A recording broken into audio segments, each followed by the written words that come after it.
Hi, my name is Mavish Shafi, and I am um, doing this project as part of a class.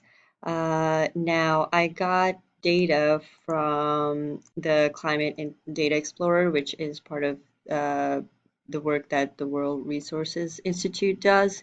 Now, the data that they put together comes from the Carbon Dioxide Information Analysis Center, the Food and Agriculture Organization from United Nations, the World Bank, and the EPA, for instance.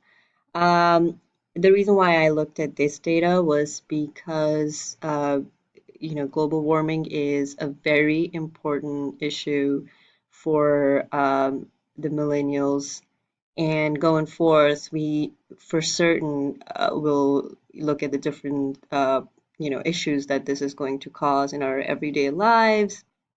So it was very important for me to do something which helped with understanding how much we have destroyed the earth without sounding dramatic.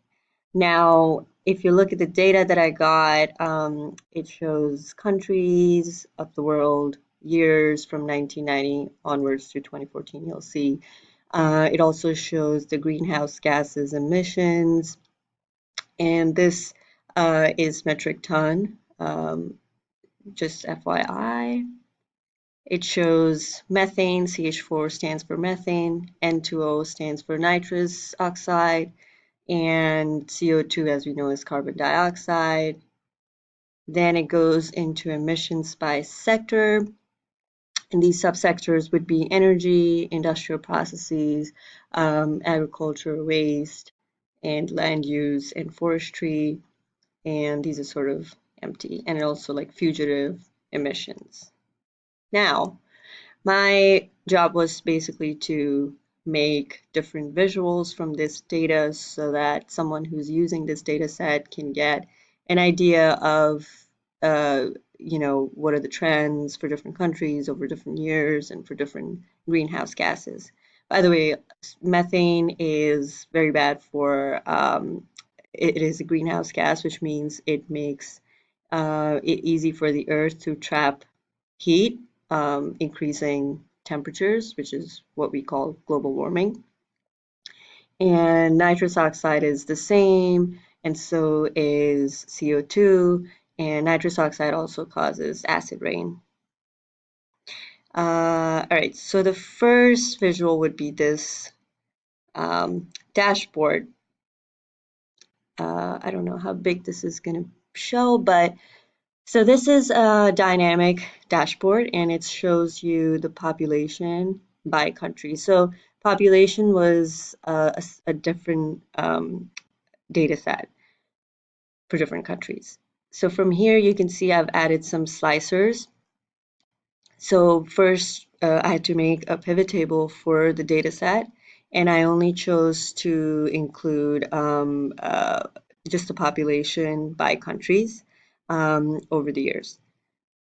So you'll see over here that if I go to any country, so for instance, since we're in the, I'm assuming we're in the United States, we say United States,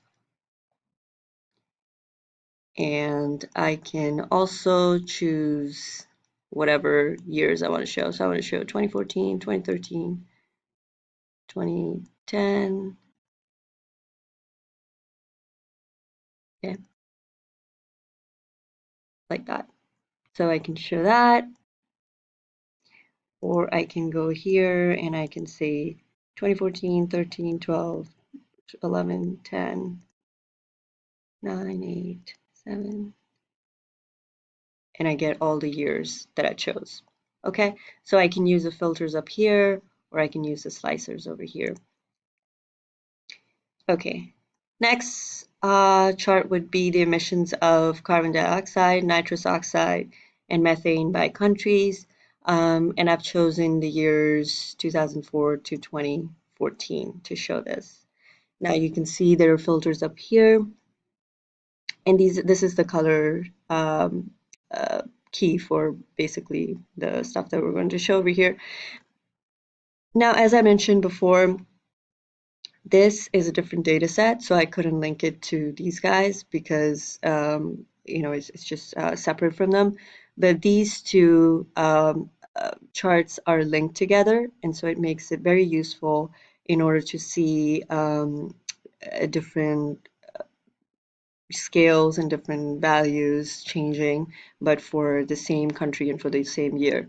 So, for instance, over here, I've chosen India for the year 2014. India, as we know, is a very industrial country, and the environmental rules are not as set in stone as, or not set in stone, I would say not as strict as they are in the United States or other Western countries, but they're definitely getting there.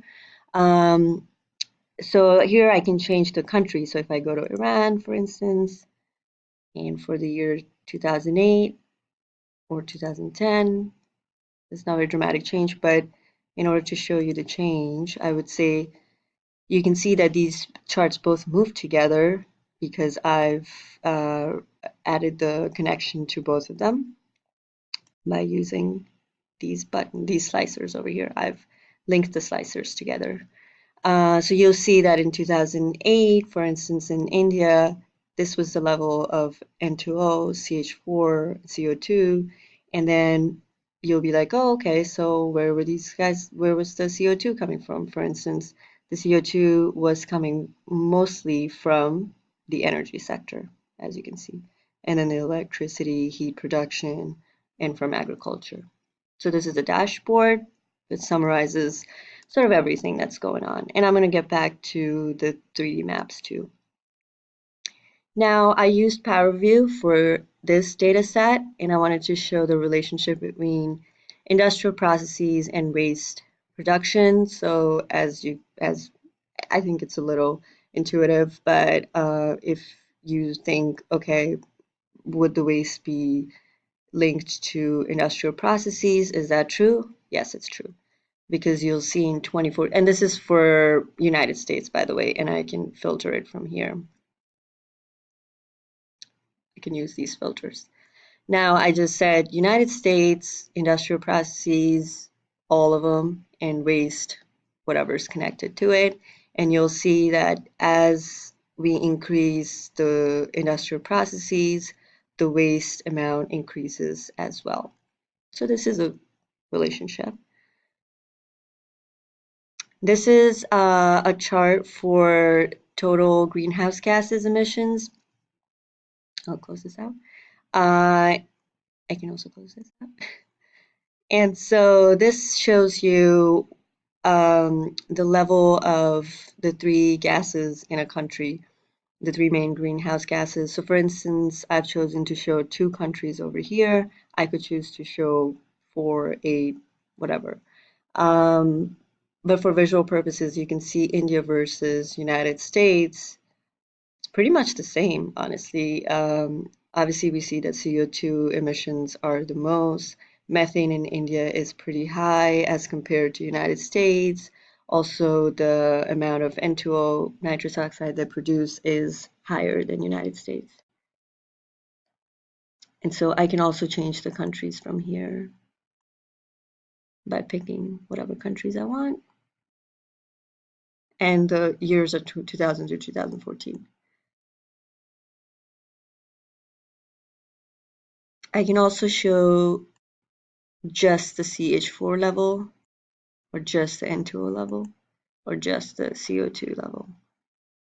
So I thought this would be a cool example. This is just a way of showing what is the level of population by country. So these are called tiles. Let's say in 2012, what was the population for different countries? I can filter again for different countries. I can do it for different years by using the tiles. And this is the data set and the pivot tables that I use to sort of go in the back. And that's that. And then for dashboard, you'll see over here that I've added this 3D map. And to open, I'll say open 3D maps. I'll open the tour. Okay, I hope this is fitting the screen. Anyways, so this, I'm going to play the tour. This shows you, oh, what happened? Yes, this shows the population, as you can tell. You know, the redder the dot, the more the population density is. And it's from, oh, I'm slower than the map. The electricity or heat production, heat which is producing the CO2 gases is also shown, and the darkest is China, as you can see over here. And this was the amount of CO2 produced by 2014. This went faster than I thought it would. Okay. And then we can just go back to the dashboard and play around with the different countries, different years, different numbers, and sort of understand where the most emissions are coming from and what are the different levels of emissions in different countries and how have they changed over the years. This can be a very helpful study for um, at even the countries because they want to know where they're going and what they can learn from their past, what kind of different treaties they need to be part of, or what are their actions which the governments are going to take in order to cut down the emissions, as millennials are going to have to deal with this in the coming future, and it is extremely important that we cut down our emissions to have a better control over global warming. Thank you.